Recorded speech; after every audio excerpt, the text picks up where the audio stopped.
Okay, hello. Now, what we want to consider as the first tutorial question is the problem on the board. You can see that we have the simple problem, which is our equation 1, and we are to solve this particular problem using the method of using Laplace transform, which has been a method that we've been learning for the past 2-3 weeks now. So, and like I said the major objective is that students should be able to use the knowledge of Laplace transform to obtain solution of f of t. So, looking at this problem now, before we proceed, let's try to actually describe the problem we want to solve. So we can actually call this one second order, because as you can see here, we have two derivatives in the problem, which is this one and this one, and then the highest derivative here is what? Is second. So we call this one second order, and actually we are going to call it ordinary differential equation because we have this f of t, which is the unknown function depending on only the variable t. And at the same time, we're going to call it homogeneous because you can see here, the other side of the problem is actually 0, which makes the problem to be very simple to solve. And then we are going to call this problem initial value problem because we can see that at t equals to 0, we have two conditions. We have the two conditions at when t equals to 0. So we're going to call this one initial value problem. So what is the first step we're going to do now is that we find the Laplace transform of both sides, which is our equation 1. So from here you can see now that I already put L beside this. So Laplace of this, then this one to Laplace of this, and then Laplace of the third term, and Laplace of 0 will still give me 0. Do you know? Sure. Let me show you now. If you have integral 0 to infinity, then e minus st multiplied by 0 dt, you know that this one will still give you what? 0. So we have Laplace of 0 to be 0. So what's the next thing now? We use that concept of linear properties of Laplace transform. What does it mean? It says that these two can come outside. So you see now 2 is outside, here 5 is outside, here 3 is outside. So that is how we obtain this expression, which is our equation 2. Now what is the next thing now is this. If you now check your lecture notes page 18, you will notice that I've told you before that Laplace of second derivative is equals to what? Minus f prime at 0 plus x square f of x minus xf of 0. And Laplace transform of f of first derivative is what? Is minus f of 0 plus xf of x. And the third one, Laplace of f, is equals to f of x. So we have these three expressions now, which we are going to substitute into equation 2. So we are substituting 3 into equation 2. So what is the next thing now? You can see substitute equation 3 into equation 2. So how do we go about it? So we write 2, then everything here, which is already this expression, then that is all we have here. And the second one again, so we have this, and don't forget Laplace transform of f is f of x, so we have this expression. So what is the next thing now is for us to substitute this value, which is already given at the initial condition, this value and this value. Don't forget that this one here is equals to what? This is 9. Do you agree with me? Because you can see from the condition that the first derivative of the unknown function at t equals to 0 is what? Is 9. And this one too, f of 0, this is equals to what? 4. And this is equals to what? 4. So that is it. So which means that I can actually rewrite this condition to give me f prime at 0 is equals to 9. So that is all. So, but that's not all. Let's substitute everything back to this expression here. So from here, this will now give me 2 into bracket minus, f prime of 0 is what? Is 9. That is 9. Then plus x squared, f of x, then minus x. Then f of 0. My f of 0 is what? Is 4. So I will close this bracket, then 5 into bracket minus f of 0. Minus f of 0, that is what? Minus 4. Then plus x. Then f of x minus 3. Okay, f of x then is equals to 0. Now, looking at this, I will need to expand this so that this one will give me minus 18, then plus 2x squared f of x, then minus 8x, then minus 20, then plus 5x f of x minus 3 f of x is equals to 0. Now, looking at this now, you will see clearly now that we can join this and this together. If that is the case, then I will move others to the other side. Then, without wasting too much of our time, let me just write 2x squared plus 5x, then minus 3 into bracket f of x. So what I've actually done here is this. I've picked this. Why? Sit down. Why is this one? I pick this one. I pick this one. I pick this one. Then is equals to others will go to the other side. Then that will give me 18. Okay, look at this one again. 18, then the other one, that's plus 8x, then plus 20, which is still the same thing as 8x plus 38. Now, the next thing now is this. My f of x is now equals to 8x plus 38 divided by 2x squared plus 5x minus 3. Now, what is the next thing now is this. The next thing is for me to find the Laplace inverse of both sides. Should I need to write that one? So, let me just write inverse Laplace transform of both sides. So that will give me inverse of f of x. Let me use bracket. Then it goes to inverse of 8x plus 38 divided by 2x squared plus 5x minus 3. Now, look at what I was saying the other time now. See, inverse of this one will definitely give me f of t, which I'm looking for. Don't forget that this problem we are solving here, we are talking of a particular function f of t that will satisfy this problem. And here, as you can see now, the Laplace inverse now of f of x will give me f of t. So there is no way you can use this method of Laplace transform without the knowledge of partial fraction, because as you can see here now, I will need the knowledge of partial fraction to break this one down. So I'm saying it again. Please go back to your lecture and go and study the rules of partial fraction. So the next thing we're going to do now is this. We are through with the problem. We are through. And take note, this problem is very simple because we are dealing with homogeneous. As you can see from here, we actually have this one to be equal to what? 0. I didn't mean this one is not 0 now. Are you with me now? Let's say this one is something like exponential t. Of course, by the time we find the Laplace transform of exponential t, that one will give us 1 over x minus a. And definitely, xt, that is 1 over x minus 1. Definitely, that one we come down here. Are we together? And that one will reflect here. That one will only make this fraction here to be more cumbersome. So as you can see now, the next thing we're going to do now is this. We need to deal with the Laplace transform of this particular problem. But if you look at this very well, is it really a big problem, Sha? No, it's not. Because out of those 6 rules, there's one rule which says that if we can easily express the sum and product of the denominator, then there's no problem. So let's focus now. We want to find the Laplace inverse of 8x plus 38 divided by 2x squared plus 5x minus 3. So looking at this now, let me show you now. Look at this, the denominator now. Look at this 5. I can actually multiply this one by this one to give me minus 6x squared. Then let me find the sum and product. If I should divide this one by 2, it will give me 3.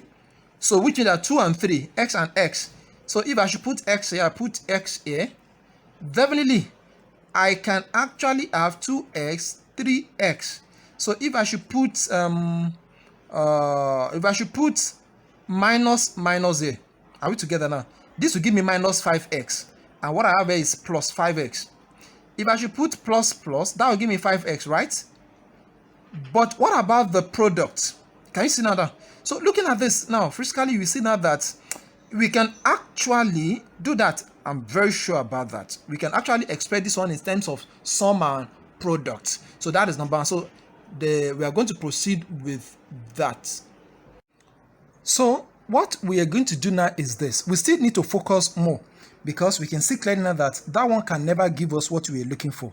But what if we should do minus 6x squared?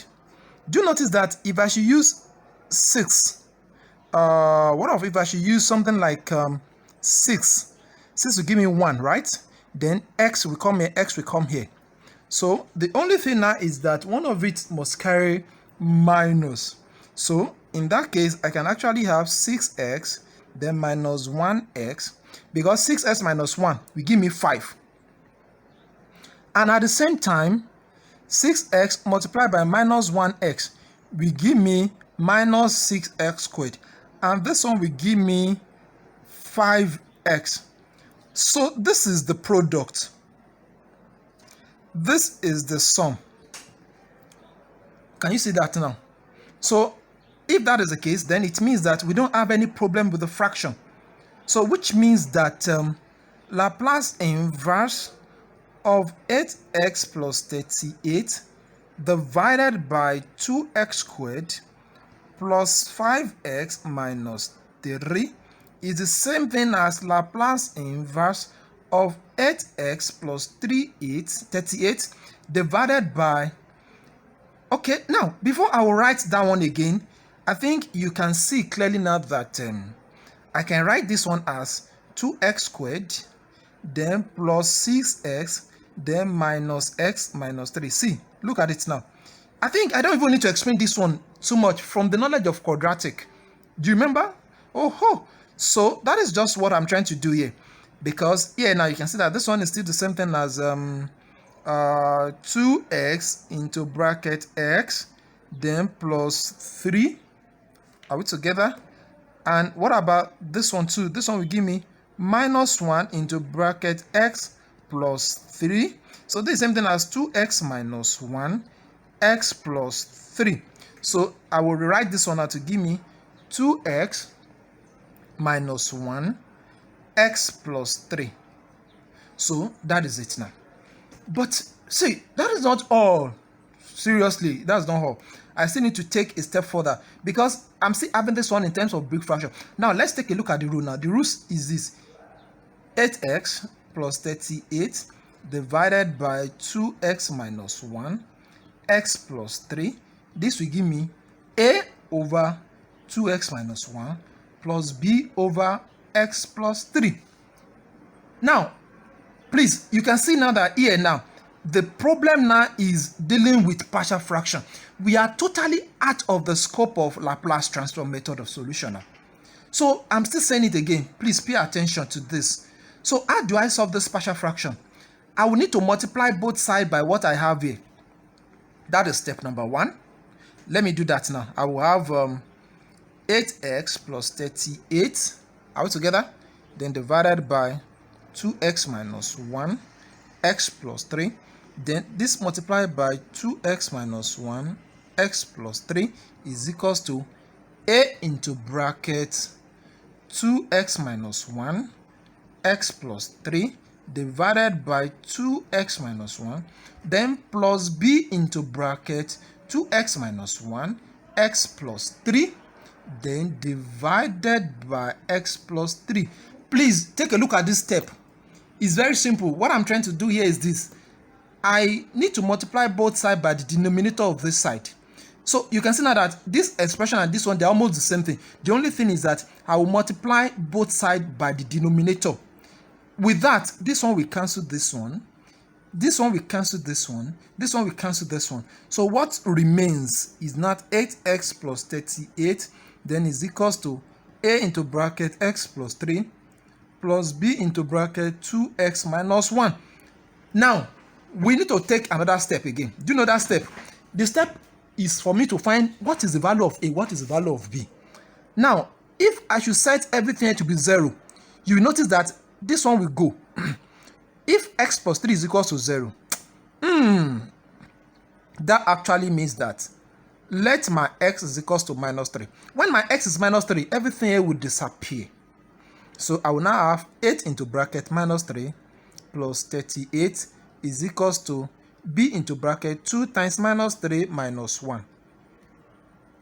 So definitely this one here will actually give me that is minus 24 plus 38, then is equals to b into bracket minus 6 minus 1, and then that will give me 4, then that is 14, then is equals to this one, what, that's minus 7b. So if you divide both sides, you see that from here,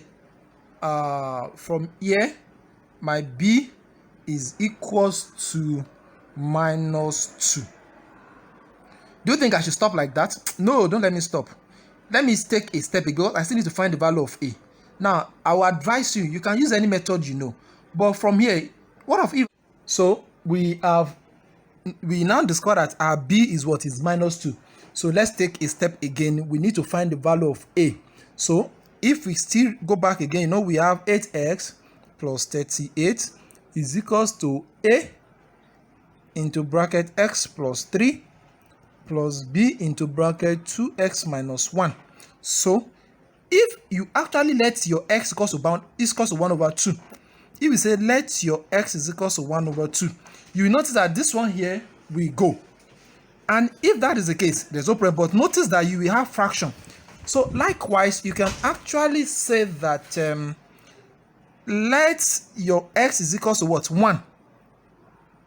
So if you put that one there, you have 8 times 1 is what? 8 plus what? Plus 38 is equals to a into bracket 1 plus 3. That is what? 4. Then b into bracket 2 times 1, 2 minus 1. And that will actually give me what? 1. So what is the next thing now? I need to substitute my b. Or before then, should I add this one together first? So 8 plus 8, 16 plus 30. That will give you 46 is equals to 4a. Then plus what? B. So let my b is equals to minus 2. You know, I want to substitute b to be minus 2 here now. So this one will give me 46 equals to what? 4a minus 2. So if this one should go here, you have this one to be 48 is equals to what? 4a. So if you divide both sides by 4, you have your a to be equals to what? 12. So what is the next thing we need to do now?